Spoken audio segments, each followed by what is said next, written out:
रमैनी प्रथम आरंभ ज्ञान को भयो, दूसर प्रगट कीन्ह सुठयो। प्रगटे ब्रह्मा विष्णु शिव शक्ति, प्रथमय भक्ति कीन्ह जीव उक्ति।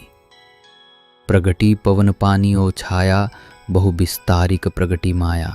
प्रगटे अंड पिंड ब्रह्मंडा, पृथ्वी प्रगट कीन्ह नवखंडा।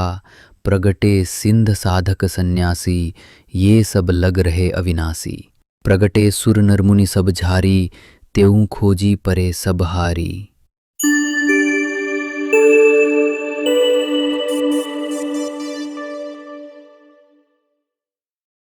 प्रथम आरंभ ज्ञान को भयो, दूसर प्रगट कीन्ह सोठयो। इस पंक्ति में कबीर साहब ने एक गूढ़ प्रश्न उठाया है। सृष्टि की पहली शुरुआत किससे हुई?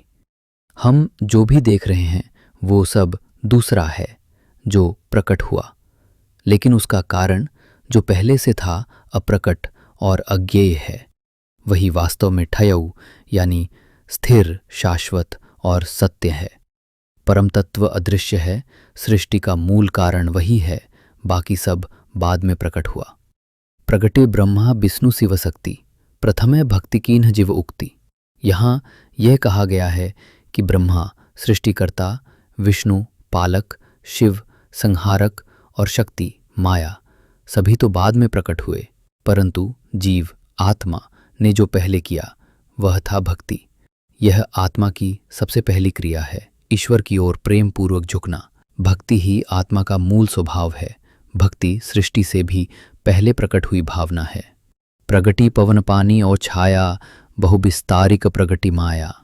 इसके बाद पंचतत्वों में से प्रमुख तत्व वायु, पवन, जल, पानी और छाया, प्रकाश या अंधकार प्रकट हुए।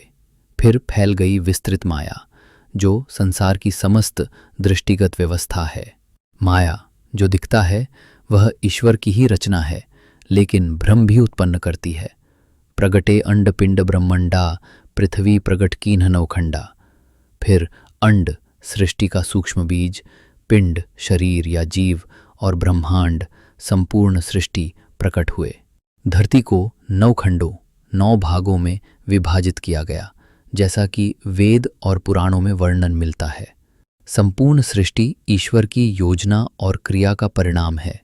प्रगटे सिंध साधक सन्यासी, ये सब लग रहे अविनाशी। फिर समुद्र, सिंध साधक भक्तजन और सन्यासी त्यागी प्रकट हुए। ये सब अविनाशी परमात्मा की खोज और सेवा में लगे हुए हैं। संसार में हर तत्व, जीव, प्रकृति, संत सभी परमात्मा की ओर प्रवृत्त हैं। प्रगटे सुर नर मुनि सब झारी, तेऊ खोजी परे सब हारी। देवता, मनुष्य और ऋषि मुनि सभी ने उस परम सत्ता की खोज की, पर कोई भी उसे पूर्णतः जान नहीं पाया। सब हतप्रभ रह गए, क्योंकि वह तत्व अतीन्द्रिय, अकल्पनीय, अगोचर है। परमात्मा को तर्क या ज्ञान से नहीं, केवल प्रेम और भक्ति से पाया जा सकता है। यह रमैनी हमें सृष्टि के रहस्य, मूल भक्ति और अविनाशी परम सत्ता की झलक देती है।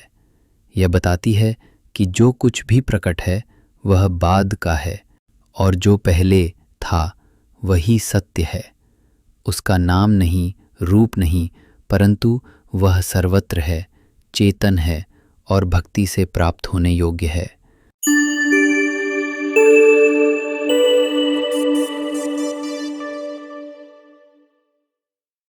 साखी।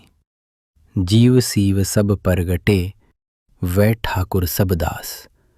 कबीर और जाने नहीं, राम नाम की आस। जीव सीव सब परगटे, वै ठाकुर सब दास।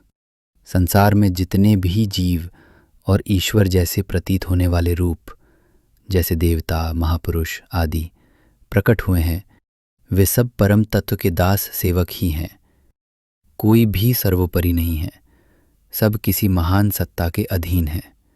कबीर और जाने नहीं, राम नाम की आस।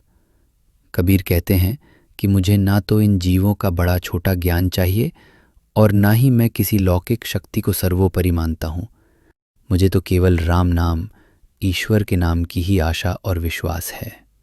संत कबीर इस साखी में संसार के समस्त जीवों और देवताओं की तुलना में राम नाम, ईश्वर का नाम, सत्य तत्व ब्रह्म को ही परम आश्रय मानते हैं। वे मानते हैं कि चाहे जो भी शक्ति या व्यक्ति हो, वो सब उस एक परम तत्व के दास ही हैं। इसलिए सच्ची भक्ति और मुक्ति केवल राम नाम, ईश्वर के नाम स्मरण से ही मिलती है।